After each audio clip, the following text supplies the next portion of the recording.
Welcome back, Bonvina. Stay with me as we expand our knowledge with videos from all over the internet that's going to make you rethink everything. Don't forget to like, comment, and subscribe, and also share with your friends. And also click on the notification bell icon so that any content that I post, you will be the first to get it. Let's just start. All y'all that don't know that black people can be white supremacists too, I'm gonna say that again. Black people can be white supremacists too. Yo, you guys need to look into what the Boule is. The Boule is the black group of Freemasons. So you see all these Jay-Z, Beyonce, they call black excellence, Meek Mill. They have the Rock Nation brunch, and you see all them black people there. And then you have them where you see all the black people in the Congress and black people in the White House and all these parties, especially when Kamala was coming up. You've seen bukus of nothing but black people, and they were all in fraternities. The Boule and the Freemasons and the elites and white supremacy all go together.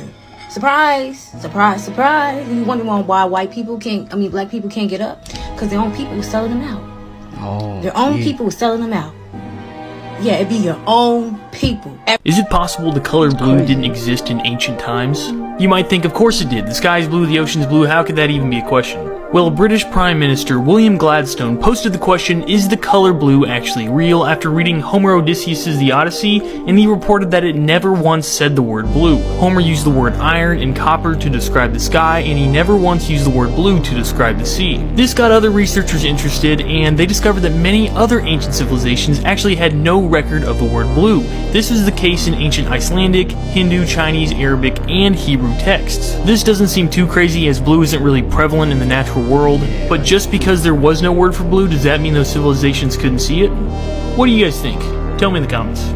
The most profitable remote jobs are often the most boring ones. And you might not want to hear it, but it's the truth. And many of these jobs are pretty much always hiring because most people don't even know they exist. So let me show you 9 remote jobs that might put you to sleep, but will definitely wake up your bank account. And the best part, these positions literally can't hire people fast enough. So let's dive in before someone else takes your spot. First on the list is going to be a funeral sales specialist. And listen, I know what you're thinking. It sounds very boring and also pretty morbid. But the truth is, somebody's got to do it, and this job is literally recession proof. Why? Because, well, people are always going to be dying, right? Just like they say, death and taxes are the only 2 things that you'll never be able to avoid. And in terms of what you'll be doing on a day-to-day basis in this job, you'll be selling funeral packages and services remotely. And a quick explanation of this job is you'll basically be selling funeral packages and services remotely. And typically you will be selling these products and services to a funeral home. But you also might be helping families pre-plan arrangements and manage costs. And the best thing is you can do all of it from the comfort of your home. And you can think of it like being a wedding planner, but okay, no, it's not like being a wedding planner. It's a totally different type of ceremony. Now, base pay here starts at $54,000, and commissions put it up to $86,000 a year annually. And typically, there's not a lot of people who want to be in this position for obvious reasons. It's just a very uncomfortable industry in general to be in, although it is a very important industry. And so there's not a lot of competition to get into these jobs, and in many cases, you don't need a college degree or previous experience. You just need to be willing to work in the industry. And you can make pretty good money right off the bat. Now, I found this fascinating Reddit post from a funeral sales specialist. They mentioned making over $120,000 in their first year just by being compassionate and not pushy with families. So those numbers that I gave earlier of $50,000 to $80,000, sometimes you can make a lot more even in your first year. Now, some of the skills needed for this are going to be empathy, lots of it. You also have to have really tough skin. You're going to need to be relatively good at sales, but actually it's not a very pushy type of sales. You know, you're not some kind of sketchy used car salesman, and you also need to have strong communication skills. So the pros of this one are there is high commission potential, it's a stable industry, and you're going to be in a growing field with aging population. The cons are it's emotionally challenging, and it can be mentally draining, and it requires thick skin. But overall, I'm going to give this one an opportunity score of 8.5 out of 10. Why? Because there's massive demand, an aging population,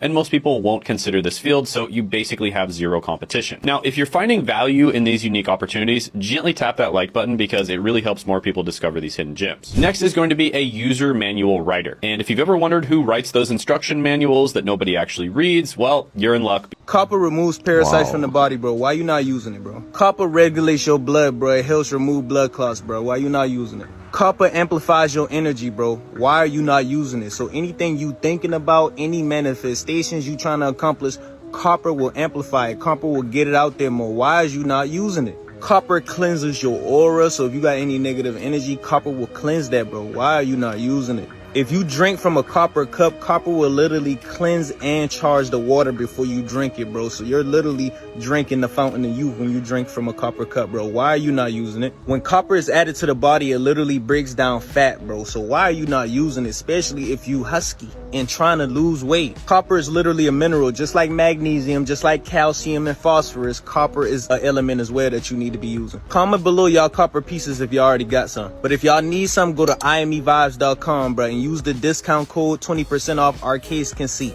And comment copper, I'll send it to you, man. Peace. This was blowing my mind. There's these art pieces. These are like high level frequency of art. They call it sacred patterns. You'll be able to see entities and images that nobody else can see specific to you. I want to see what you see. Okay, let me see. So what do you see? I see triangles. Do you Big see any triangle. faces? Look for a face. I see a butterfly. I see that one big face right here. That looks like a pit bull. I see an owl. Do you see the owl? Oh, I see a Kinda. tiger. I see I see a panda. I see a panda. Yeah, kinda. Yeah. Do you see the eyes here? Eyebrows. What? Oh, I see You that. see that? You see that? Everybody sees something different unless like you point it out and then they can see it for themselves. This one's crazy. Look at this one. What do you see? I see 4 faces. 1, 2, 3, 4. Yeah, I see that too. You see the big smile? Oh, Everybody sees different things. Once you see it, it's so vivid. Remember when I said these are like sacred patterns? What's crazy is people say a lot of the entities or the images they see here are images that people see on D trips and Netflix. fuck, bro. What Trump is just another opioid. I'm a never Trump guy. I never liked him. There is definitely an element of Donald Trump support that has its basis in racism or xenophobia. Trump is a really bad candidate, and frankly, I think a really bad person. I agree with you on Trump because I don't think he actually cares about folks. I'm going to vote third party because I can't stomach Trump. I think that he's noxious and is leading the white working class to a very dark place. You've said I'm a never Trump guy. Never liked him. Terrible candidate. Idiot if you voted for him. Might be America's Hitler. Might be a cynical a-hole. Cultural heroine. Noxious and reprehensible. The next Vice President of the United States, the current Senator from Ohio, J.D. Vance, and his incredible wife, Usha. When you get a glass of tap water, there's a chance that it could have come from your toilet. It's called purified sewage water. You see, when you flush, it flows through a pipe and into a basin underground. From here, it meets up with a water treatment plant, where the sewage undergoes a process called water reclamation. This process removes large solids and uses bacteria to break down any other organic matter. It's then filtered and disinfected using ultraviolet light. And once it has met the standards for drinking water, it's sent right back up to your tap for you to enjoy. Damn it. Yeah, no thanks. After all the things they've lied about recently, I definitely don't trust them to take care of my health this time. So I got this shower head that has an 18-layer filter built into it, which gets rid of all the chemicals and bacteria from your showering water. Think about our ancestors. They didn't have filtered sewage water. They had fresh spring water, so we need to get as close to that as possible. But I'll be honest, I knew it was a good purchase in like 5 minutes because when I took the old shower head off, that is all the nasty stuff that got caught up in it. And honestly, I really don't care if you want to buy one of these or not. I just want to make sure you're informed. Not only about the water quality and how it's processed, but this company is also running a 50% off sale down below. Theories that were proven real. China dinosaur theory. According to this theory, China found an island that is full with dinosaurs. A woman that was for vacation in China reportedly saw it on the news itself. They said that it was an expedition of 15 people to an uncharted island, and there were found multiple new dinosaur species. There's one thing you wish you knew sooner. Don't put your emotional home in another human being. I wish I'd known that sooner. I wish everybody knew that sooner. No one can tell you that in your childhood, I suppose, because unconscious parents raise unconscious children. No one knows to say that to a child. No one knows to say it to another adult. But one of the biggest discoveries of my life has been that when you put your emotional home in other people, you give them a power over you no human should have. When the people I over-invested in and looked to for validation, inclusion, acceptance, love, didn't give me that on a certain day, I developed an increasing sense of anxiety and avoidance that became characteristics of my attachment style in later life. Because no one told me that when you put your home in someone else and then they reject you and you feel like a homeless person, you have no address because you made them your address. When you owe the bank $5 million, you've got a problem. But when you owe the bank $50 million, they've got a problem. Yeah, right, true. And when you owe the bank $50 million, they tend to call you, Marjorie, and they say to you things like, hey, how would you like to go to lunch this week? Oh, now, wow. you like going to lunch. For sure. But you're smart and you say, hang on a minute, we went to lunch last week and they paid, so now they probably want me to pay. And before you can say anything, they say, it's on us, of course, as usual. The reason why they invite you to lunch when you owe them $50 million is they've just had a new lump of cash come through and they want to see whether you want any of it. Why, Marjorie, do they want to give you even more money, even when you already owe them $50 million, compared with some stranger on the street that they've never met? For one reason, they know that you always do what every month? You always pay? You always pay. So whatever it takes, make sure you pay the mortgage. If you want to learn how to get started in real estate, I'm offering a free training. Shows you how to find, analyze, secure, and ultimately manage properties that will give you passive income going forward forever. I'm going to teach you these things and go online and show you exactly how you can do it, how I do it, how I've been doing it for 40 years. To join me on this complimentary training, click the link on my bio and register now. I look forward to seeing you there. Apple just announced that in their next upgrade coming this fall that they're going to actually put ChatGPT on every iPhone to collect and analyze all the data of yours that's flowing through an iPhone if you're using it. We did a side-by-side test between our phone and Google and Apple's. The Google and Apple phones seem to wake up between 2 and 3 at night, and they have this huge, like a 50 megabyte data dump that's sent out from the phone every night, sending off your preferences, everything you've done that day. Average kid in America, by the time they reach the age of 13, has had 72 million data points collected on them by big tech. Wow. Using that advertising ID. Wow. Each Google or Apple phone has like a 32-digit advertising ID. It's a code. Someone could call it the mark of the beast that follows that device around everywhere. And that's how the tech companies track where that device goes to figure out proximity for advertising, sales, and who you're interacting with in your schedule. So again, we did Unplugged as a way for people to still communicate in the world, but not be giving off all their digital data to big tech, to people that really don't like them. Some people are sheep and they want to live like sheep and be treated like sheep, and not everyone is a sheep. My name is Daryl Anka.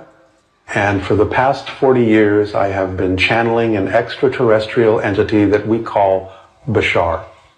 Bashar is a first contact specialist from his civilization, which is called Essassani, which is in a parallel reality. If we were to overlap their reality with ours, his planet would be about 500 light years in the direction of the Orion constellation. My experience with him began in 1973 when I had 2 broad daylight UFO sightings here over Los Angeles, which started investigating the idea of what that was all about and led me to the understanding that Bashar and I have made an agreement to do this channeling before this life. So we would like to present that information to you in this series. I did a channeling with my head wired to a brainwave machine, EEG machine. And there were many unusual things that happened in my brain during that channeling state. One of the most profound things is that there are certain centers of the brain that are responsible supposedly for processing the personality. During the channeling state, my personality center is shut off. So if I'm not there, who's speaking? So here we have a picture of what disconnects when Daryl begins to channel. And you can see the areas in blue, the functional Brodmann areas we call them, that are not used when he is channeling. And it appears that he disconnects from his personal sense of self. He disconnects from the experience of pain. Now what increases when he begins to channel is, first of all, his processing speed. And processing speed is a very interesting phenomenon, because what happens is it develops early in childhood. And by about the age of 5 or 6, and certainly 9 or 10 maximum, we reach a set point. And this set point doesn't usually change during the lifetime. And in Daryl's case, it actually went up when he began to channel. And it increased when he listened. The actual frequency of the processing speed was tuned to an exact frequency all over the brain.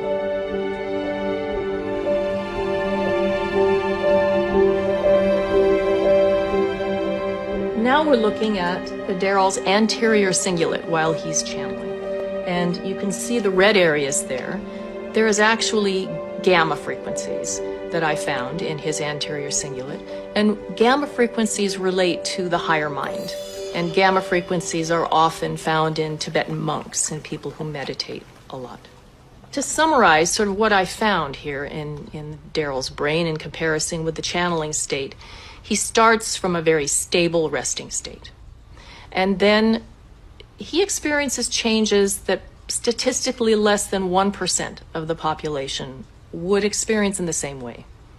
He increases his processing speed. He tunes it exquisitely to one frequency all over the brain.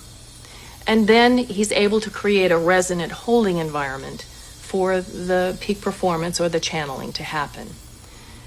He pumps energy into the right frontal cortex and the right auditory cortex so that he can empathize and hear very, very clearly. And because of the gamma frequencies in the anterior cingulate, he can shift gears. He'll be able to shift gears and navigate cognition, thoughts, and emotions very, very flexibly. And he'll be able to interpret from a higher perspective, from a more evolved place in his mind, much like from the highest mountaintop. They put up cameras years ago, and they started recording people walking in New York City. Then they took the footage and they played it to convicted felons in prison, and they said to them, "Who would you pick as prey?" They all picked the same people to prey on. All the same people, just by walk. There were 3 types of walk they found out. One walk was, I'm walking, I'm sloppy, I'm not paying attention, I'm just like in my own space. I have really no deliberate purpose in the way I'm moving my body. Target. Easy prey. Other easy prey. My walk is small, I'm more timid, I'm kind of like not comfortable, I'm like paying attention. Easy prey. Those 2, bar none, were picked. You know who they didn't pick?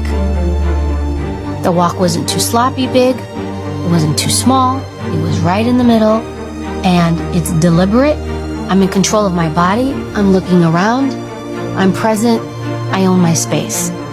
That person I want nothing to do with. Those group of people were not picked to be targets. So we exude vibes, energy, all that stuff, but even this tool that we don't pay attention to, our body. Think about how you use it to portray yourself when you're out there. Am I commanding myself, or am I just not paying attention at all? So even subtle things like that. Your voice, it's called paralinguistics, and I wrote about it a lot in Becoming Bulletproof. Your voice. Do I talk like this? Hi, I'm Evie, so nice to meet you. I'm so glad to be here. Hi guys, love it. Right? What kind of guest am I gonna be? Right? But when I find my true voice and I own it, I slow down my speech, I bring down my tone and pitch to my true voice, to at least the most powerful voice, and I'm grounded, and I take my time, and I'm also, when I speak and I take my time, I'm letting you know I deserve to be here.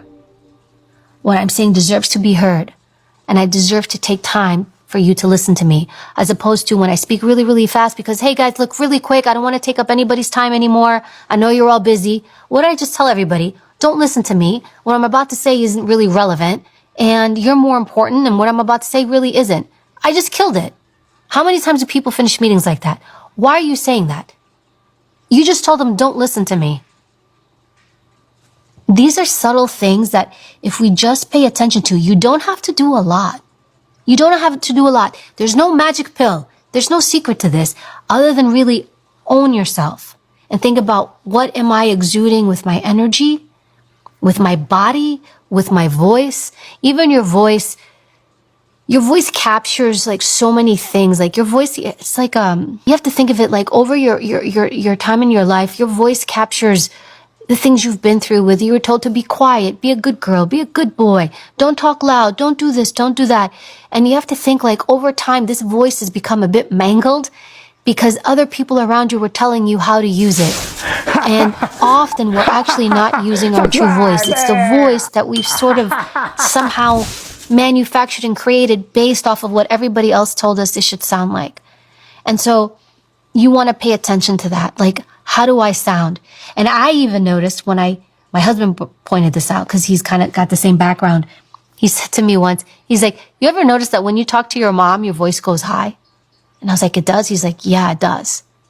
Because she's my mom. She's an authority. And also she has a higher voice because she talks with a very high voice. And I'm like, you're right. And so even with my daughter, because I have a little one, I try very hard to make sure that I don't do like the baby babbling voice and like the high pitched voice, because I don't want her to grow up thinking that because she's a girl, she has to talk like this all the time. Hi, Mom! Because I want her to have a strong, commanding presence. And where's she going to learn that from? Her mom. In fact, even there are studies done that even in scenarios where a child maybe favor the opposite sex parent, they imitate the same sex parent. So my daughter, whether she likes me or not growing up, will imitate my behavior more so because I'm the one she's learning from. And so I have awareness with that.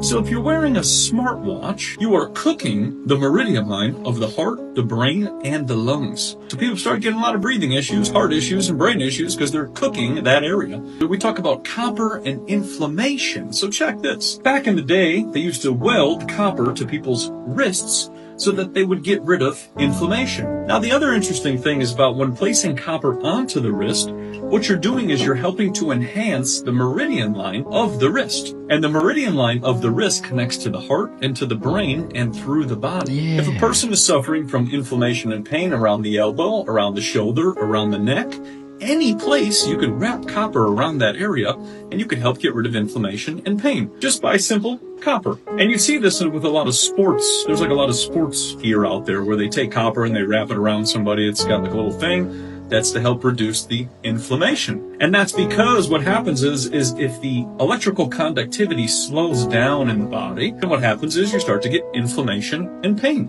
And so people would wrap copper around the area so that they can increase the electrical conductivity, which helps to increase the blood flow and also help make the body move. A lot of the times too, people are lacking circulation. Copper can help increase circulation. Guys, what I'm about to show you is gonna blow your freaking mind. I'm in 21, 23. As you can tell behind me, let me show you something. This is gonna blow your freaking mind. Let me show you this. Guys, this is a city called Cassandra, California. Cassandra, California. Look at this place.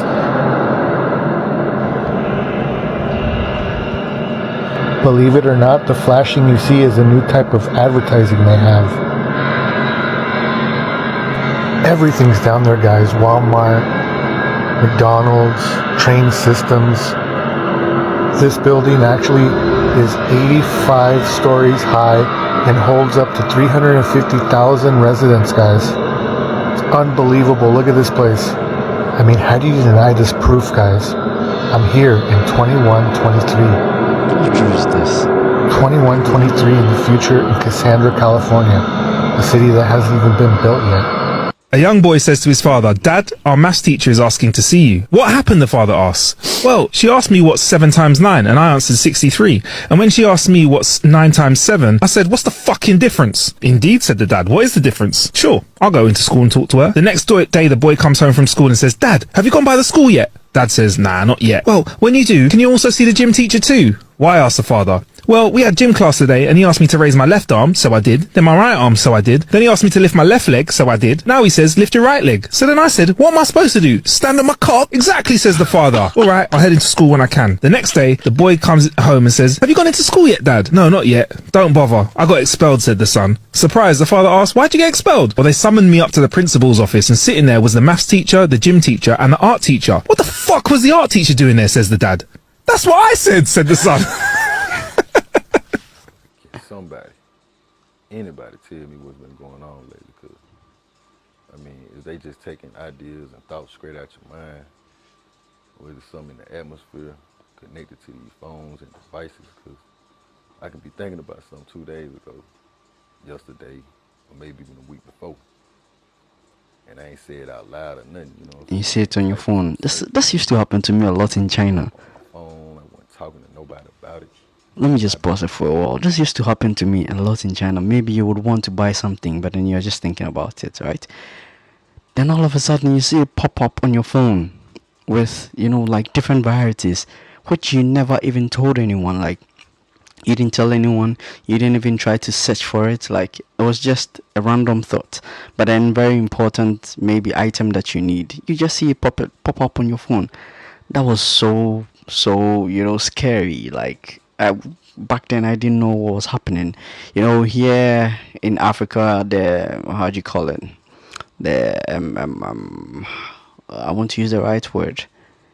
The technology is not that high, and probably the online marketing thing is not really out there. So I don't experience that here. But then when I was in China, I was experiencing it like rampantly. Like, almost every time that you think about something, you just see it appear on your phone. I don't know why. But yeah, let's get back to the video. Be scrolling on my timeline and stuff I ain't seen in forever that I was recently only just thinking about. It'll just pop up out of nowhere. You know what I'm saying?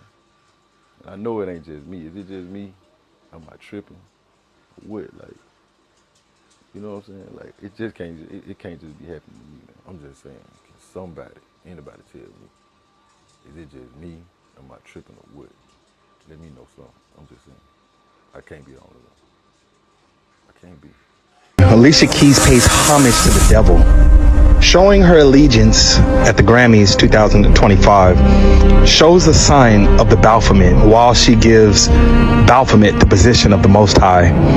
Honor to the Academy, to the Black Music Collective, to everyone who has ever been touched by the music and the message.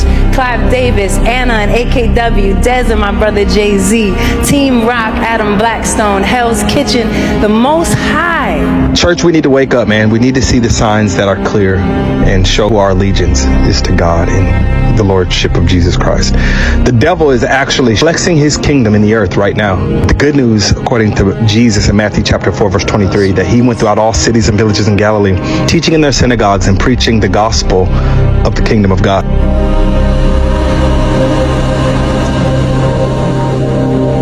The craziest coincidences in American history lie between Abraham Lincoln and JFK. It's almost like they were predetermined to live the exact same lives. Oh, really? It starts with they were both elected to Congress in 1846, and 1946, and then both elected as president in a year that ends with 1860, 1960. They were both, unfortunately, assassinated by being shot in the back of the head on a Friday while sitting right next to their wives. John Wilkes Booth shot Lincoln in a theater and then went to hide in a warehouse, while Lee Harvey Oswald shot JFK in a warehouse and then went to hide in a theater. Lincoln's secretary, whose last name was Kennedy, advised him not to go to the theater that day, and JFK's secretary with the name Lincoln advised him not to go to Dallas that day. The number 7 also has a big role in it because both of their names have 7 letters. JFK was in the 7th car, Abraham Lincoln was in the 7th booth. Both their assassins' names are known by 3 words and 15 letters. And both police officers who detained their assassins have the last name Baker. I'm gonna say the craziest coincidence, but before I do, make sure you follow so you find out the craziest conspiracy theories about each of these celebrities and request who you want to see next. The craziest part of that, both of their presidencies will be remembered for their work in civil rights and wanting to make change in that area, and then both of their successors had the last name of Johnson. Wow. I turned 40 last year. Here's everything being alive has taught me. If you win the rat race, you're still a rat. That's a Lily Tomlin quote we should all have tattooed on our foreheads. Stop chasing happiness. Choose peace instead. The world does not end if and when you fail. You're going to have to define what success means to you, not what everyone else is saying success should be for you. The length of a friendship does not dictate the quality of a friendship. Stop waiting on the future to come and fulfill you. You may have failed at something, but you are not a failure. Release the need to prove your worth. It is a waste of time and energy. All that matters is now. The present is now. The past was once now, and when we get to the future, it will once again Makes be sense. Some friendships are here for a reason, and some friendships are here for a season. Allow them. You are worth whatever you say you're worth. Being able to pivot is the greatest gift you can give yourself in this journey. Stop trying to control the timing of things. The timing is not in your hands, and frankly, it is above your pay grade. Let it go, and and you'll actually have some peace of mind. Success is just consistency, showing up over and over and over again. Anytime a challenge pops up, ask yourself, is this worth my peace of mind?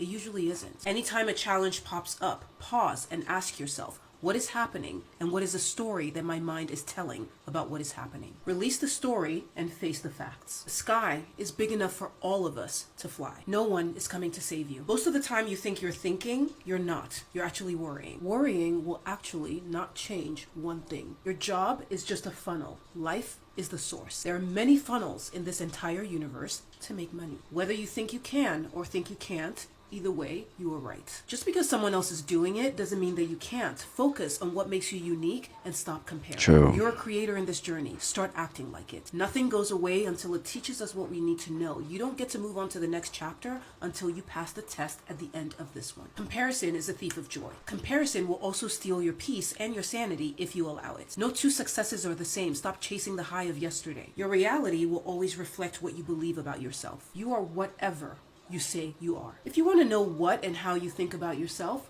look around you in your reality. Don't try to make every moment in every interaction last forever. Sometimes it's just a moment, and that's okay. Anytime you ask, what will people say? Follow up with who cares. Let me know if you want part 2, and let me know which ones resonate with you the most in the comments. If you're seeing one of my messages for the first time, it is so lovely to meet you. I'm Wemi. I'm a life coach, a career coach, and a business coach. Don't forget to hit that follow button for more doses of inspiration. Don't forget to like and comment and subscribe. What if the US government accidentally opened a portal to another dimension? Some claim that during the Montauk Project, scientists not only experimented with the mind, but also with time, space, and interdimensional travel. One of the most bizarre claims is that scientists created a special device called the Montauk Chair, using electromagnetic fields to amplify psychic abilities. Allegedly, some test subjects could see through time and even travel into the past or future. According to insiders, these experiments got out of control. Portals to unknown dimensions were reportedly opened, leading to terrifying encounters with strange entities and unexplained phenomena. In 2008, a bizarre, unidentifiable creature washed up on Montauk's shore. Some believe this Montauk monster was a result of genetic experiments conducted at the secretive Plum Island Research Facility, just miles away from Camp Hero. Despite numerous claims, the US government has never acknowledged the Montauk Project. But if these experiments never happened, why do so many former employees claim otherwise? I read that you felt that the government was deliberately spraying cold germs in subways, was deliberately trying to make people ill with the AIDS virus. This is pretty serious stuff. Do you really feel that? Well, that's a good question. Well, I'm with Barbara Walters now.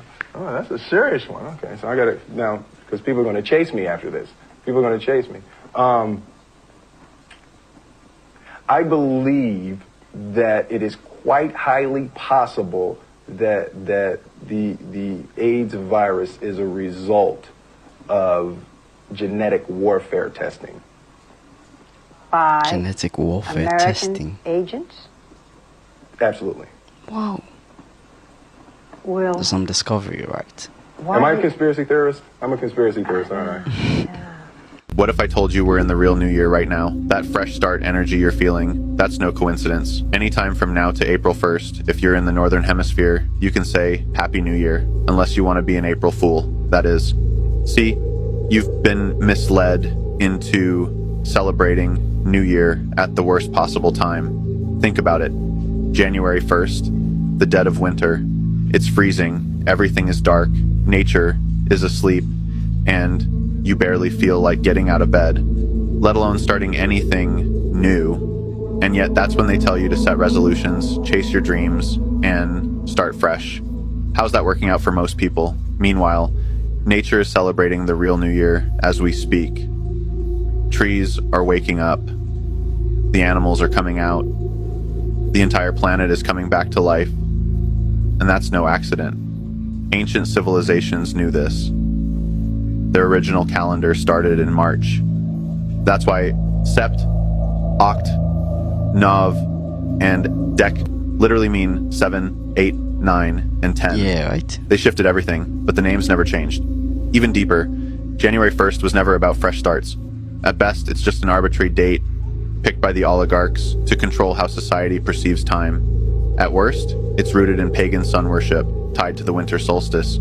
January itself is named after Janus, a Roman deity with two faces, one looking forward, one looking backward. But the ancients knew better. They aligned their calendars with reality. They saw the natural cycles, when the days get longer, when warmth returns, when life actually begins again. That's why many cultures celebrated the new year around the spring equinox, also known as the March equinox, the vernal equinox, the true balancing point. The light overtakes the darkness, everything resets. So right now, as nature wakes up, so do you. If you feel the urge to refresh your life, that's not just in your head, that's reality syncing up with you. So go ahead, say Happy New Year, or by the time it's April, you know what happens. April Fools. I'm gonna go ahead and say this is just a joke for entertainment purposes. I just made a discovery that will shock you to your core. All of humanity is about to stand in awe at this final moment. And no, I'm not exaggerating, but I'll let you be the judge of that. Did you know that life as you know it right now was manifested in the 40s and in the 30s, even in the 20s, of satanic rituals done in the California desert by some of the biggest names in the world? Walt Disney, L. Ron Hubbard, Jack Parsons, the father of our modern rocket technology, which he got from a weird source, by the way. We'll get into that.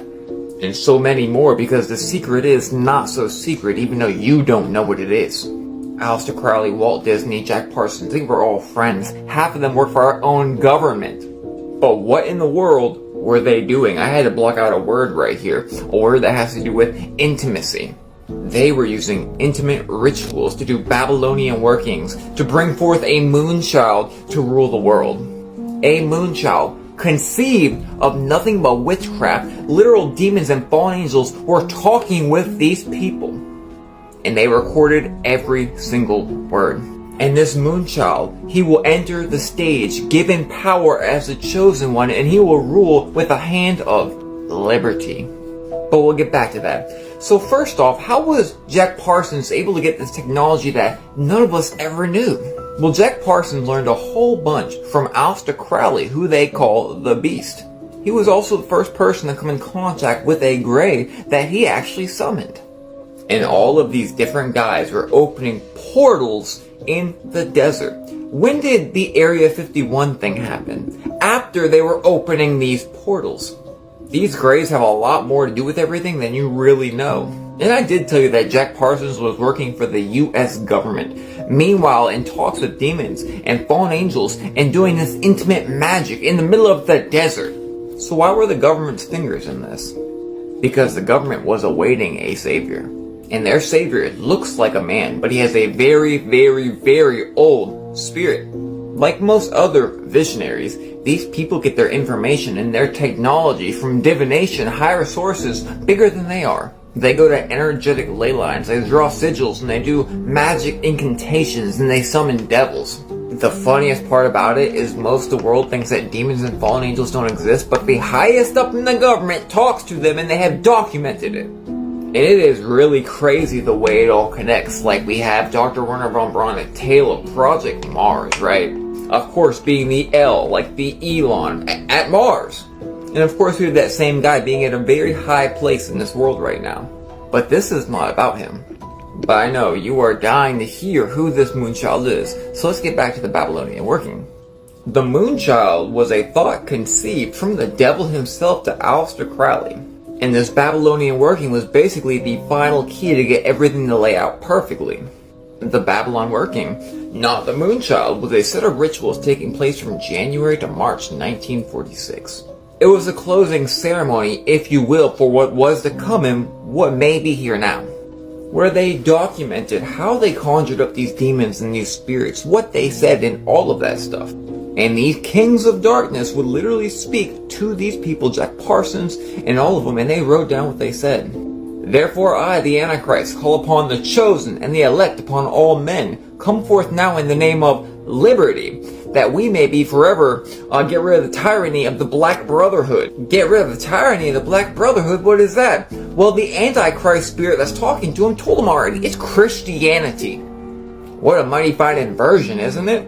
Their entire goal with the Moonchild, with everything, was to put an end to Christianity. The question is, what is causing these wildfires? Let's zoom in on that.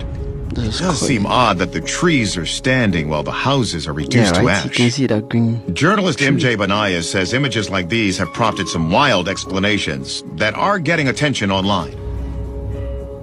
According to internet conspiracy theories, there's a secret government program known as Agenda 21, the purpose of which is to force people to relocate into major cities. And then, as the conspiracy theory goes, the government can then exercise more control over the population. And how is this allegedly being accomplished? Forest fires and laser guns. The theory is that the US government was using direct energy weapons to purposefully start these forest fires to clear out towns or for some other nefarious reason. Laser weapons are much more than staples of science fiction. During the Cold War, the US and USSR poured resources into orbital space weapons, even deploying some. The so-called Star Wars missile defense system was the most famous, but perhaps the most intriguing was the Air Force's YAL-1, which featured a laser system mounted in a turret on a plane's nose. And that's just the technology we know about. As you know, the US military did just launch Space Force. But could the government really be using secret energy weapons to start fires and control society? We turn to our military expert, Tim McMillan, for an explanation. The idea of directed energy weapons. It's very exciting. I mean, we've heard about that since Star Trek. Tim says it's true that the major space powers are all developing energy weapons to take out each other's satellites. But striking the Earth's surface? That is something that's very difficult to achieve and not technically, that we know of, achievable. Whenever the laser is being projected down, it's got to travel through the atmosphere, clouds. Any one of these factors are going to cause what's called atmospheric blooming. And by the time it reaches Earth, it's not going to have the amount of energy to start a fire and burn something. So if a laser weapon is not possible, then what can account for the strange aftermath footage? Science writer Mick West, who lives in wildfire country, says it's simple. Houses burn much easier than trees. So I just moved to Japan and I quickly realized there is a dark side to living in Japan no one ever talks about. Dating here is completely different. Japanese men don't play mind games. They're direct, sometimes almost too direct. Every date I've been on, the guy arrived on time, well-dressed, and even brought flowers. It's sweet, but can feel overwhelming if you're not used to it. Public transportation is a whole new world. Trains are spotless, always on time, and unbelievably efficient. I never thought I'd give up driving, but now I don't miss it at all. Plus, I'm saving around $500 a month just by not owning a car. And the work culture, completely different. Foreigners have more job opportunities here than you'd think, and companies are willing to pay a lot. I've met people landing six-figure salaries without even speaking Japanese. But the biggest shock? People here don't seem to age. Women in their 50s and 60s have skin so smooth they look decades younger. At first, I thought it was just good genetics or expensive skincare, until a dermatologist told me the real reason. Every shower head in Japan has a built-in water filter. At first, I didn't believe it, but within a week of using one, my fine lines softened and my skin felt plumper. Turns out, chlorine and other chemicals in unfiltered water speed up aging, dry out your skin, and make wrinkles more pronounced. If you're getting one, make sure it has NSF certification. That guarantees it actually removes harmful chemicals. That's why I recommend this one from Athena. It's like the iPhone of shower heads. But don't make the mistake I did and pay $250 for it here in Japan. You can get the same one way cheaper on TikTok Shop. I left a little orange button below. If you see the cart, that means it's still in stock. But they always sell out fast, so good luck. The greatest wealth magnets in history weren't those who diligently calculated every step. Instead, they were the ones who dared to let go of rigid plans and follow their curiosity. Your curiosity is your lighthouse in the dark, your radar through the fog, and your compass to a truly abundant life. This is not just motivational talk, guys. It is the core secret to raising your energy frequency and attracting wealth effortlessly. Greatness cannot be planned, but it can be discovered. Many people believe that wealth, achievement, and excellence come from perfect planning and strict execution. But if you look at the world's greatest creators, you will see that their success wasn't planned, it was discovered.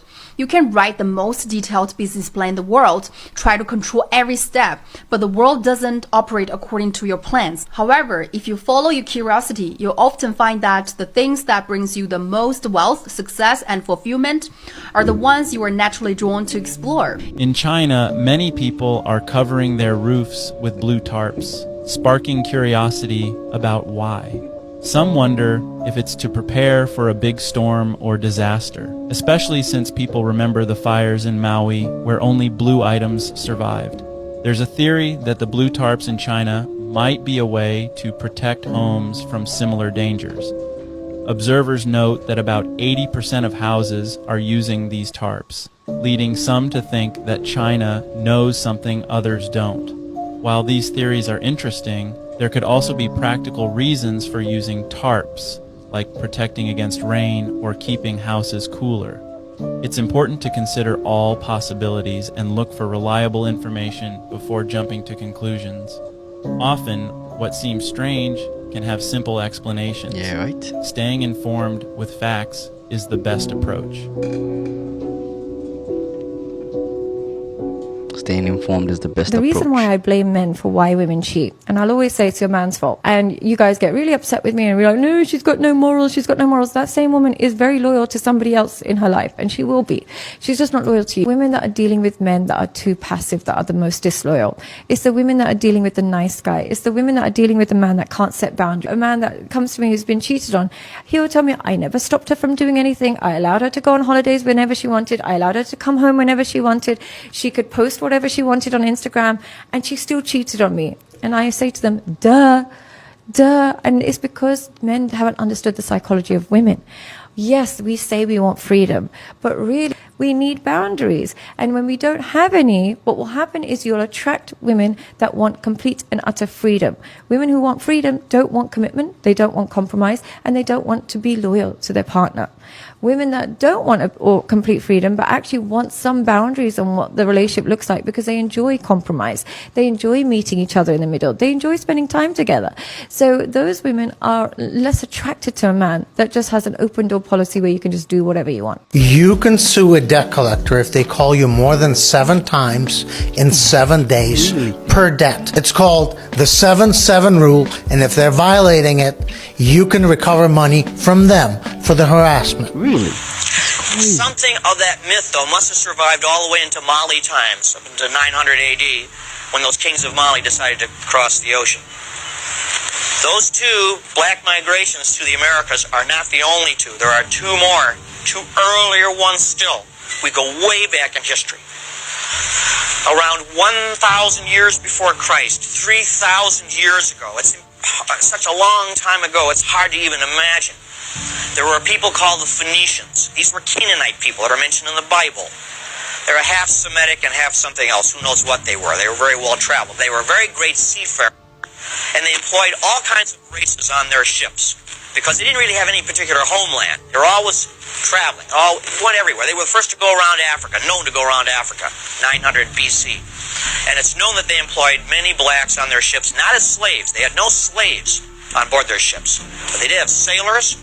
They did have captains.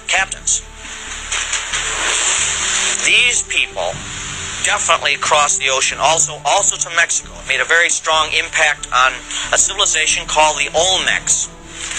The Olmecs, that's just as a name for this very, very early civilization. The earliest known civilization in Mexico. And everyone thought at one time, well, it's just an Indian civilization until 1861.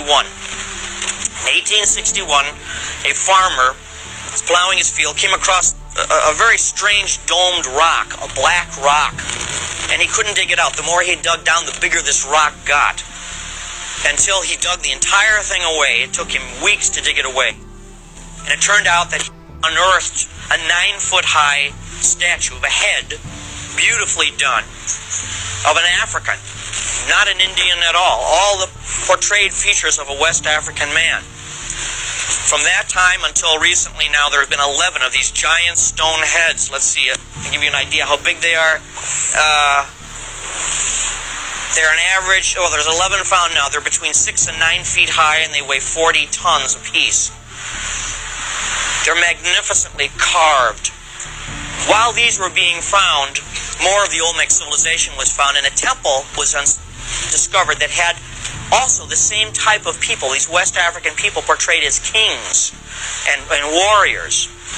So, when the first archaeologists found these, they says, well, these are probably just blacks that got blown across the sea and were enslaved. But you don't make huge heads portrayed with crowns of your slaves. You know, these were obviously regents, powerful people. How did they get there that long ago? Because those heads are dated to about 3,000 years ago. So far as is known, there was no black civilization then. That came later. It appears that these were sailors and captains working with the Phoenicians. Maybe they jumped ships, maybe they got shipwrecked, but somehow they got along fine with this Olmec community, so much so that they rose to become the leaders of that society. One of the other new things that have been found is that the heads, the black heads of these great Olmec kings, wear a strange kind of headgear. It comes down halfway by the ears and circles the entire crown of the head. There's nothing like that anyplace else until they starting to find now, these old leather crowns that were studded with gold and brass that were used by the early kings of Mali. So only 2 places in the world the same strange type of crown, amongst the Olmecs in Mexico and West Africa. So here again there's this parallel. Now, even older than this, I mean, they talk about, our ancestors coming over on the Mayflower. This beats them by thousands of years. There has been another stupendous discovery. I mean, they're coming so thick and fast, probably because our technology is expanding, as you know. And as our technology expands, we're able to find out more faster. Over in Japan, and this relates to what we're talking about, was found an underwater city, the first ever found. It's right off the coast of southern Japan, by Okinawa, where the great battle was fought in World War II. And this underwater city extends for 311 miles on the bottom of the ocean floor. The deepest one is 100 feet, the deepest building is 100 feet, the others are 20 and 40 feet. And they show streets and boulevards, they show pyramids. I've got photographs I'll show you tonight. These photographs have not well been publicized, but they will be. Great plazas, huge steps, all underwater. Now, this place is probably related to another old legend, and that is of the lost civilization of Mu. Mu was supposed to be a Pacific Island civilization that sank long ago, but before it sank, and while it was sinking, it was not a fast or catastrophic end for the most part. While the oceans rose when the ice melted in the glaciers that covered all of this area, at one time. 10,000 years ago, they began to melt very rapidly, and when they melted, they flowed into the oceans of the world, and they raised the ocean level by about 100 feet. So this civilization goes back maybe 10,000 years. Hard to believe, but the evidence seems to suggest that the city at the bottom of the sea goes back that far. The reason I mention that is because all of the traditions of Mu and all of the research that has been done into it show there were 3 races of people on Mu. There was a Caucasian people. I'm going to use these terms, by the way, scientifically, not sociologically. This is just to define a people. A Caucasoid people, a Negroid people, and a Mongoloid people. Excuse me, not a Mongoloid people. A brown people. I don't even know how we put them in. And that was considered only legend, only myth, that these 3 races run there. They equally shared power politically. The reason why they did it was part of their solar religion. They believed that the sun has different phases of the year, and so they should share power. As the sun shares power with its light on the earth, so these 3 races had to share power equally. The reason why they believed that was they believed God manifested his power and his identity in natural law. What you see, the flowers growing, the sun, the stars. You can't see God, but you can see what God does. That's God's law. So if you live in harmony with God's laws, you see it in nature, doing God's will. That's what these people believed. And so by having the sun at different phases of the year, you share different power. Sometimes the white people, the Caucasoids would be the power. Sometimes the blacks would. Sometimes the brown would. That's their tradition. When this land sank, This high civilization brought some of its ideas to different parts of the world. The brown people became part of what is now Polynesia. And the Polynesian, I can tell you for a fact, the Polynesian legends are thick with stories about Mu. The Hawaiians have a people they call the Mu, who were there before they were. The white people apparently didn't do as well physically. They were more or less wiped out, or they dispersed and intermarried with people in China, it appears. But the blacks, however, went in two directions. And this is beyond legend now. Now we're moving into hard science. When Mu sank, or when Mu was in the process of being inundated by this great rising wave of water, they went in two directions. They went out to what is now known as Oceania and became a people known as the Negritos. And they also went towards Mexico and impacted this Olmec civilization. The reason why we now know that is because there was a genetic trace done. You know about DNA now. That's getting a lot of play in the paper. DNA means you can trace the genetic code of a people. The genetic code of and there are still native blacks in Mexico. That's never been explained by archaeologists before Columbus arrived. DNA tests done on them. DNA tests done on the bones of some of the Olmec people, not all of them, the ancient remains, show a definite genetic trace, not to Africa only, but across the Pacific. When they found that out, they said, that's got to be wrong. It just doesn't matter. There are no black people out in the Pacific, but there's this definite trace, lineage they could trace out towards Hawaii and beyond Hawaii. Then they began a worldwide match of DNA. Well, who does these strange black people, who do they match up with? They don't match up with Africans. They matched up with the Negritos in Oceania. It looks now, scientists believe there was a central point from which they went in both directions. So this is a marvelous heritage, and some people say, well, you're a white guy, how can you talk about stuff like this? I get flack from this on both sides. The purpose of our magazine is to tell the truth about what happened to our country and our continents before Columbus. And if it shows that there were white Vikings here, and there were, we tell that. And if it shows that there were Asians here visiting, Chinese here visiting Mexico, we'll tell about that. And if there were blacks here, we have to tell that too. That's all part of our heritage. What if I told you the most powerful people in the world wear red shoes for a reason, and it has nothing to do with style? Leather shoes are made from skin. We all know this. But red shoes, these aren't just any leather. No, they're crafted from something far more exclusive. They say it makes the softest leather in the world. The price for these shoes, let's just say, it's not just measured in dollars.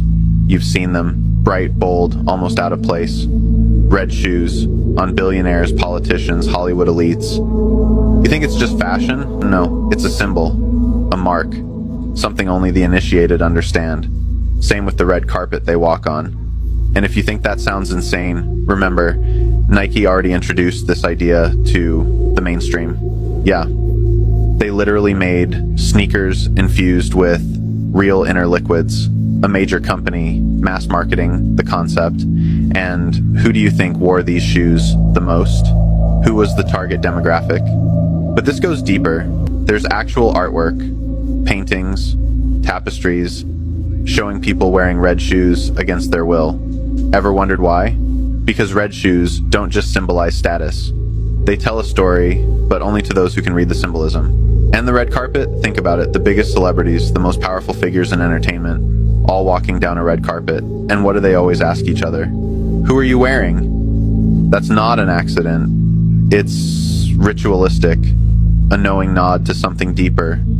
Because certain ultra-luxury brands tailor-make clothing infused with real organic materials, if you know what I mean. And they flaunt it in your face.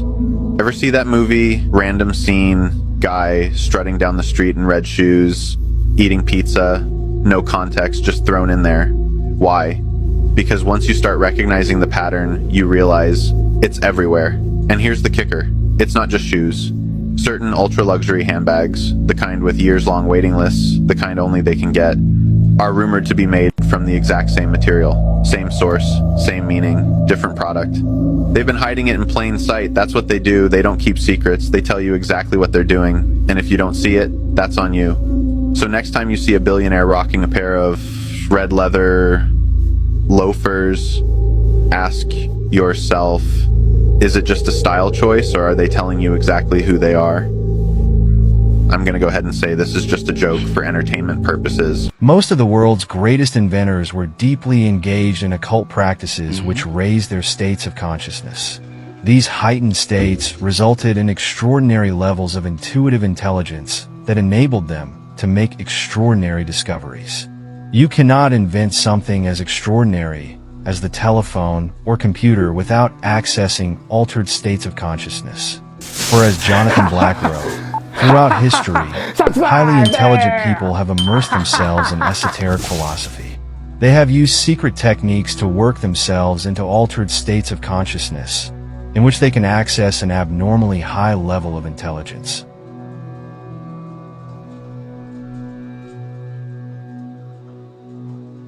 This is going to be really hard for me to talk about, so bear with me. It's finna get dark in here. We are going to talk about the dark history on why jails were created. In 1863, African American slaves were freed. They thought things were great, but they really just got backstabbed. Now, as you know, in 1861 and 1865, the American Civil War happened. During the Civil War, roughly 179,000 black men fought in the Civil War. They fought in the war because they thought America would look out for them, which ultimately made them worry, because now how do we keep these people in control? The government needed a way to create peace, to keep the white people happy, but also take care of the African American citizens that just got freed. Before the 1890s, where they started the Prison Act, jails and prisons tend to look like houses. Some like this. After the American Civil War, the number of U.S. penitentiaries in the South and West spiked. So, who y'all finna put in there? After this, a lot of African Americans were locked up. Their inmates population surpassed 30,000. By 1880s, African Americans became the major inmates. They were backstabbed. You're telling me that they helped fight the war and then they were falsely imprisoned to do more labor? Convicts, who were originally slaves, dug levees, laid railroad tracks, picked cotton and mined coals for private companies and planters. Mostly false imprisonment, or doing more time than they deserved. Innocent man locked up for 37 years. 1944, George Steeny, 14-year-old, electrocuted, and he was innocent. We're still living in this dark history, and Joe Biden played a part in it. Your president signed a crime bill, what was one of the key contributions to mass incarcerations in 1990s, especially hurting blacks and brown Americans. African Americans, they were never really freed. It just was switched. Black people were never given equality. Let's just clear that up. African Americans have been fighting for decades for equality from the government. Everybody be safe out there. I think people are missing the big picture as to what's really taking place here regarding the tariffs and just the United States as a whole. It's hard to keep a focus on things because so many things have happened. So allow me to just bring a little bit back to the center, a focal point for you. For the longest time, I think we can agree on this, America was hijacked. It was sold out. It was stolen by those of the elite, the globalists, the powers that would be, presidents, congressmen, senators, on down the line. They did this in so many different ways. One of the biggest ways that they did it was in the 90s by signing NAFTA. Because what that did was take not a perfect system, but damn near as close as a perfect system could get as far as an economic system's concerned, with a manufacturing powerhouse of the world, America, and it took all of our manufacturing capability, upwards of 6 million jobs in that sector alone removed, and gave them to the likes of Canada, Mexico, China. But it didn't just stop there, because what it did was it ushered in mass profits by offshoring these companies, paying the workforce less. There was mass profits for the shareholders, which was owned by whom? Follow the money, BlackRock, the likes thereof. You know, these companies that were formulated in the late 80s, late 70s in some cases, really got gassed up. And then moving forward, there's things that I can't really talk about, but we had wars in the early 2000s and so forth that really enhanced the profits. And most importantly, they took place before the digital era came to be. And everything started to go at a faster pace. We lost our freedoms, and we lost so many other things. And along that way, we kind of lost translation of ourselves. But there was one guy that was out there that was constantly saying the same thing, because he was part of the faction of people. He was in the pockets of those that be the billionaire Donald Trump. Understand, Donald Trump hasn't surrounded himself with billionaires for the purpose of creating an oligarchy. These billionaires that he surrounded himself with are business owners in America that got to be wealthy because of Americans, because we build things. Their businesses were prosperous and beautiful, as were our livelihoods. Some of the people like Jeff Bezos, who employs over 1 million Americans, pays them fairly well for pretty much rudimentary jobs like driving. And Elon Musk for building one of the most American-made cars, which is pretty affordable, and paying those people astronomical sums in the workforce. Understand, the tariffs are a big giant fuck you to globalism because it's to give us our jobs back. It's nothing more. There's no other underlying reason. There's no deal that can be made. It's to bring our shit back that was stolen from us. When you see a fucking president say, go fuck yourself to the federal judge that has been bought and paid for, that is committing treason, that is because he is undoing a system that has been working against us for 30 or more years. Wakey, wakey. So energies and stuff like that. We were establishing that the Rothschilds are at the top, at the top level, the highest that it goes. That the head of the Rothschild family is the Pindar. So it's the man who runs the whole show. Comes from the Rothschild family. He's been doing that certainly for the last 200 or 300 years. You're talking about basically the planetary. The planetary or the solar system lord that runs the manor? He is the go-between for the inner Earth reptilian species and the outer, the external hybrids. So he's the one, the go-between. He's the head. He was the only person who the Queen Mother would had to kind of cower away from, was Pindar is above. Right, and this is the model, basically the model where all planets are actually gates. They're surrounding black holes. So this is what Nassim Haramein and people are talking about. So the inner Earth, the inner Sun, is the black. The Titanic was actually a hit job. For real? Yeah, the Titanic was a hit job. So basically what happened was all the richest people in the world in 1912 were supposed to be on this ship. You had the Rothschilds and their basically lackeys at that time who were called J.P. Morgan. There's also another guy who was on that ship. His name was Mr. Uster. He was the richest man in America at that time. He owned 40% of every mortgage in America. Imagine. Damn. 40%. This guy's a gangster. I'm not saying he's a good guy. Mm-hmm. But basically, this guy was in the way of the Federal Reserve. They wanted to create a central bank. The Rothschilds, they can't just take someone out of that importance. You know, this guy's just too important to shoot. Just can't kill him. So what they basically did, they made this big deal of, everyone going on the ship, and then in the last seconds, all the Rothschilds people exited the ship. Like right before it was about to take off. The ship sunk. The richest guy in America died on the ship. All the politicians who he was basically bribing, all that money evaporated. So they went all to the Rothschild side. Yeah. And then next year, 1913, they started the Federal Reserve Bank because there was no more opposition to it. I never believed that the CIA killed Kennedy. No. You're talking to a guy that's read the entire JFK file. You've seen all the secret stuff? I've seen all of that, and I've seen the 7 pages of the 9/11 report. I've seen it all.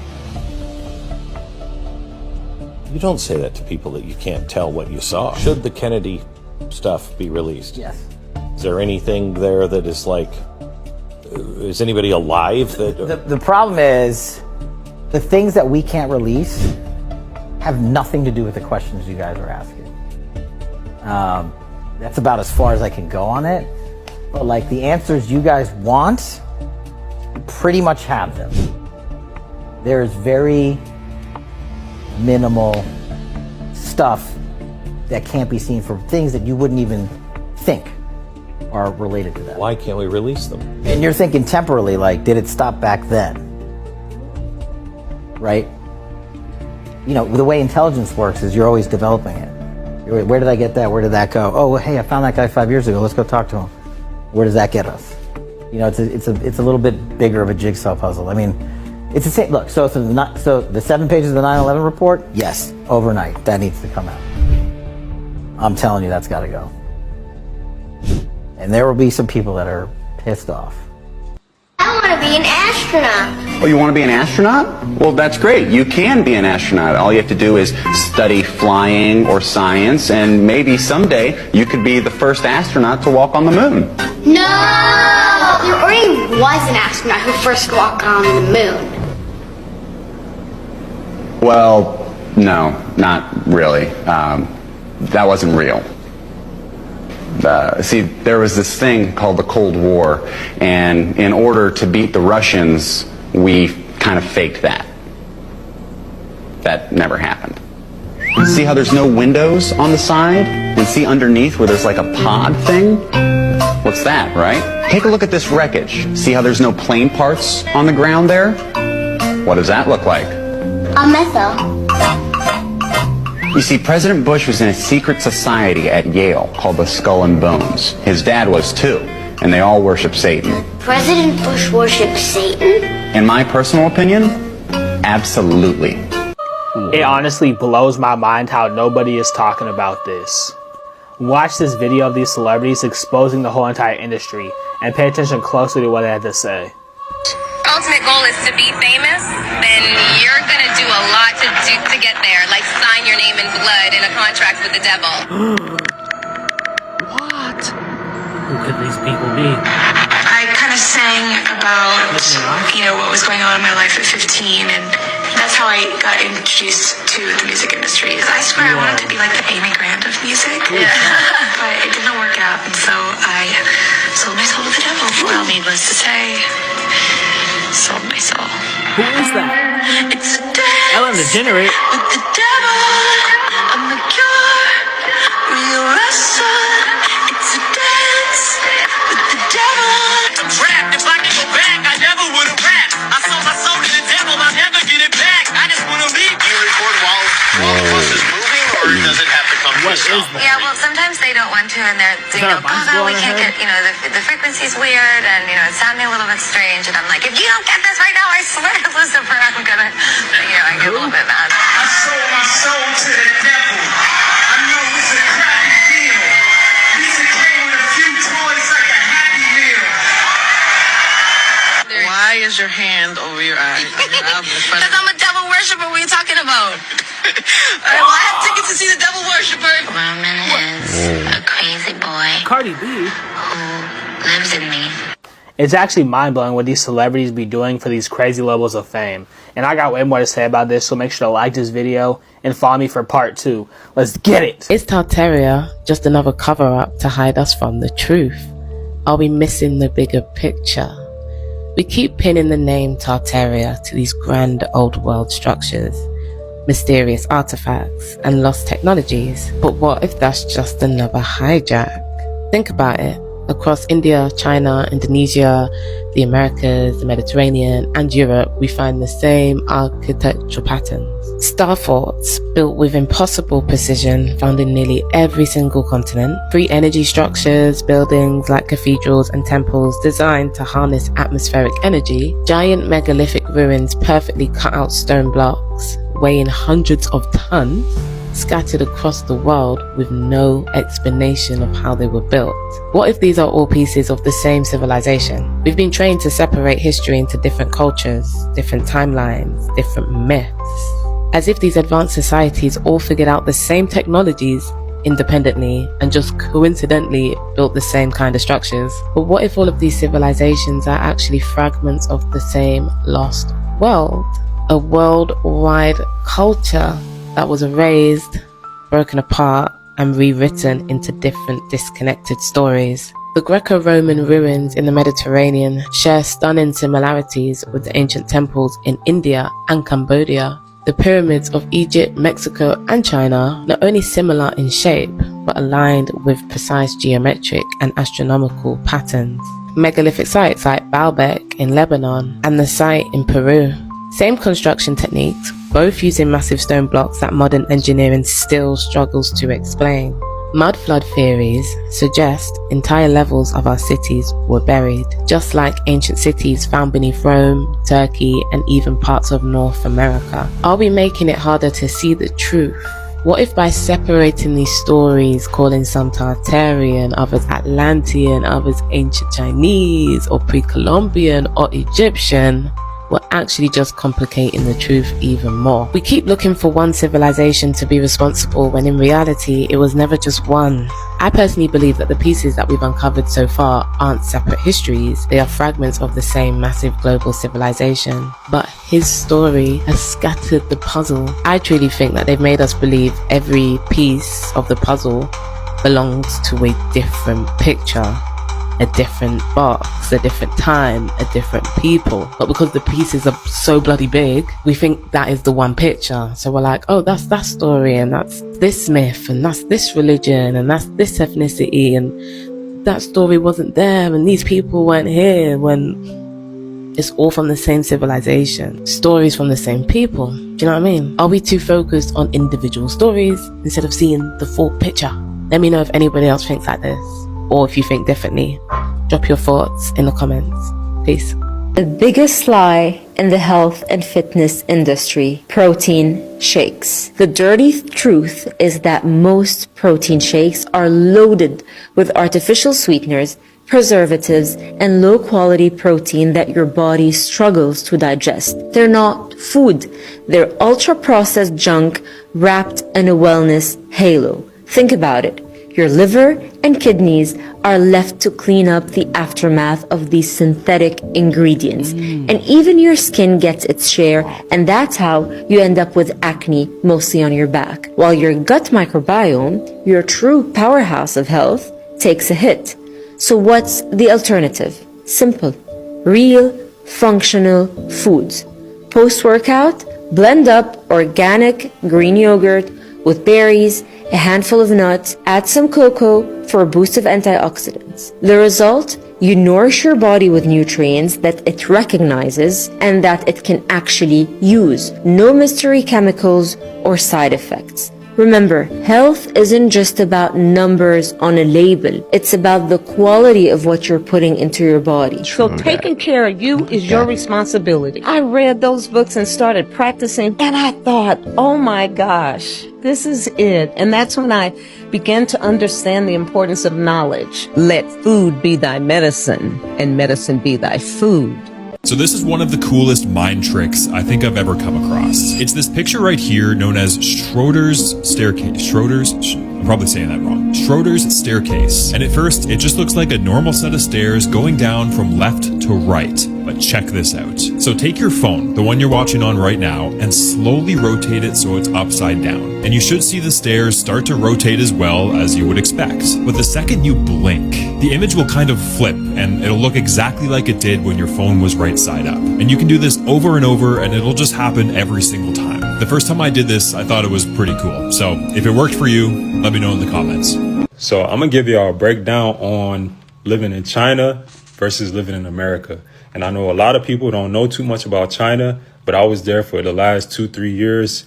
And honestly, bro, when I look at all the places that I've been, from Japan, I've been to Dubai, I've been to Saudi Arabia, I've been to Africa, Hong Kong, bro, America is trash. Like, I'm telling you, America is trash, bro. All that American dream, the land of the free, is all a lie, bro. Everybody's depressed here. Everybody's depressed here, bruh. Like, I'll go to China, it's 50, 60-year-old women outside dancing, clapping their hands, true, bruh. Right? I'll come to America, ain't nobody outside. Ain't nobody outside walking around looking at the trees. Bro, I go to China, people literally just walk around all day like this, smiling, looking at trees, looking at butterflies. Yeah, true. And I'm like, bruh, this country is so depressing. Everybody is struggling, bruh. Everybody is struggling. Even people with money.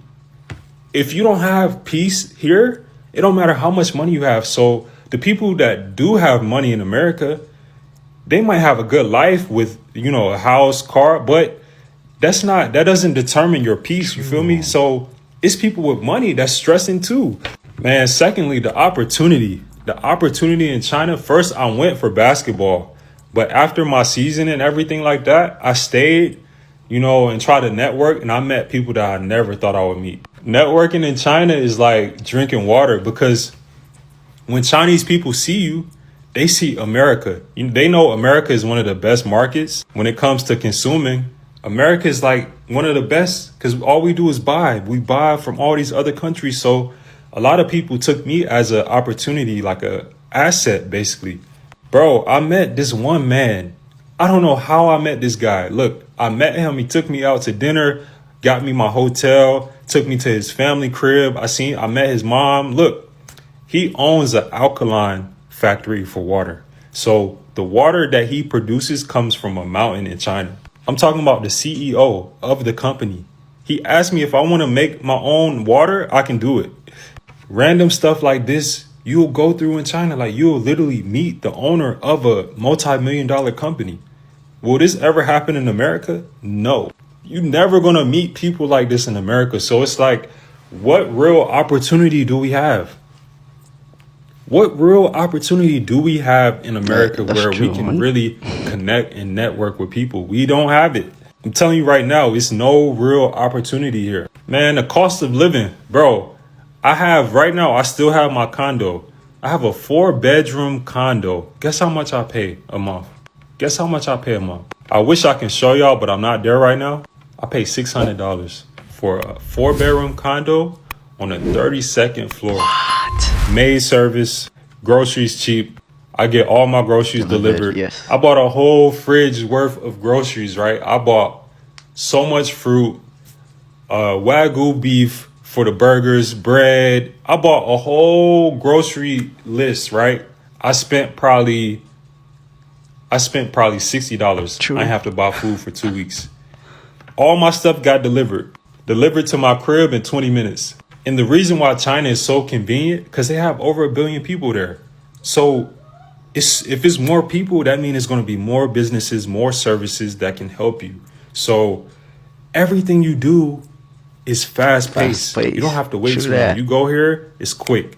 Car pick you up, quick. Everything quick. The only real problem in China was the language barrier and the traffic. The traffic crazy. The traffic worse than New York, I ain't gonna lie. But bro, I'm telling y'all, if you have your passport, go travel. If you still young, go travel, bro. Don't stay here. Don't stay here. Because 9 times out of 10, we feel like we gotta have a certain amount of bread to be successful here. And that's what they make us feel like we have to do. Why do everyone feel like they have to make millions to live good? No, bro, you can make $250,000 and leave. Get out of America. Don't come back. Start a little business, make your cool little 3K, 4K a month, and go to Asia. Asia is cheap. Even Africa. Africa is cheap. Because I'm telling you right now, America is declining. The next 5 years, you think we're going to go here? No. The next 10 years, we're going to be down even more. All these other countries in Africa, in Asia, they're going to develop. They're going to develop each and every year. Bro, the amount of growth I've seen from China from 2019, my first time going there, to 2024 has almost doubled.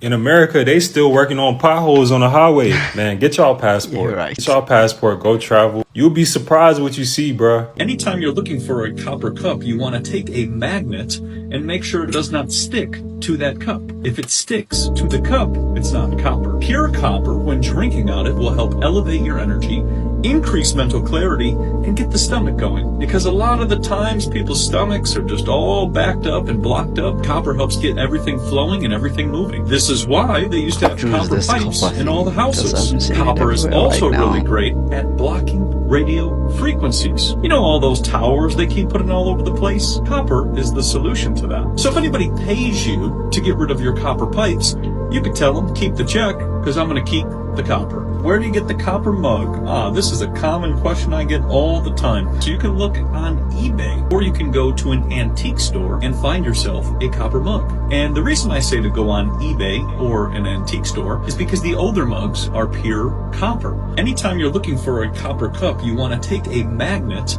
and make sure it does not stick to that cup. If it sticks to the cup, it's not copper. So this is just a simple trick that you can do when you're out looking for copper cups.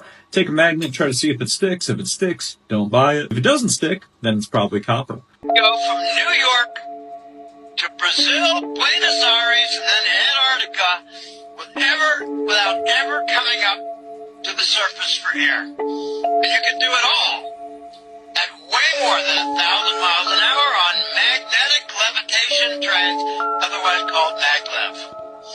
One thing he told me, he went from Virginia to Los Angeles in 45 minutes.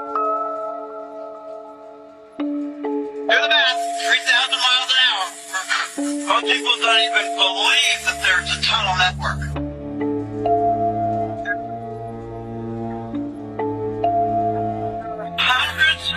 thousands of miles of tunnel systems. The people you see in these videos were not the creators of the grand cities behind them. They were merely the founders of a new era, inheriting something far older and more advanced than we've been led to believe. Look at the scale of the architecture, the intricate details, and the sheer magnitude of these buildings. Do you really think these people, with their horse-drawn carriages and primitive tools, built these massive structures in a single generation? These cities were remnants of a lost civilization, one that understood energy, architecture, and technology in ways we can barely comprehend today. The grand domes, towering spires, and intricate facades weren't just aesthetic marvels. They were functional, possibly even part of an advanced energy system lost to time. History tells us that the late 1800s was an era of rapid expansion. But what if it was actually a repopulation? What if these people weren't building from scratch, but instead rediscovering and rebranding the remnants of something much greater? The more you look at these old videos, the more the truth becomes clear. We are not the first great civilization to walk these streets. We are merely the ones trying to uncover what was left behind. What if I told you that the Trumps were written about in a 140-year-old book called The Last President? In 1889, Freemason Ingersoll Lockwood wrote a book series, Baron Trump, The Last President. In the book, political chaos spreads after a highly controversial president takes office. The setting? A deeply divided America. And guess where the president lives? New York City, in a luxurious castle, eerily similar to Trump Tower. And let's not forget the main character's name is Baron Trump, the same as Donald Trump's son. How could a book from over 100 years ago be so accurate? Was it a coincidence? Or is something much deeper happening behind the scenes? The Sudan, Yemen, Egypt, Syria, and Iraq all have the same flag. It's red, white, black, and then there's a variation. Like Egypt today has a golden eagle in the middle. Syria has 2 green stars. Iraq has 3 green stars with an Allahu Akbar on it. Iraq's 3 green stars is because it was Egypt, Syria, Iraq, right? Yemen has a triangle on the left-hand side. So does the Sudan. So there's a little bit of variation between them, but they have essentially the same basic scheme, which is red, white, black. Wow, and we've come to the end of the video. Mind-blowing videos, interesting and very informative. I learned a lot from these videos, but then it was so long, right? It was so long, but then it was worth it. So I mean, I hope you enjoyed it, and don't forget to like, comment, and subscribe, and also share with your friends, and also click on the notification bell icon so that any video that I post, you will be the first to get it. Adios amigos, and I'll catch you guys in my next video. Bye.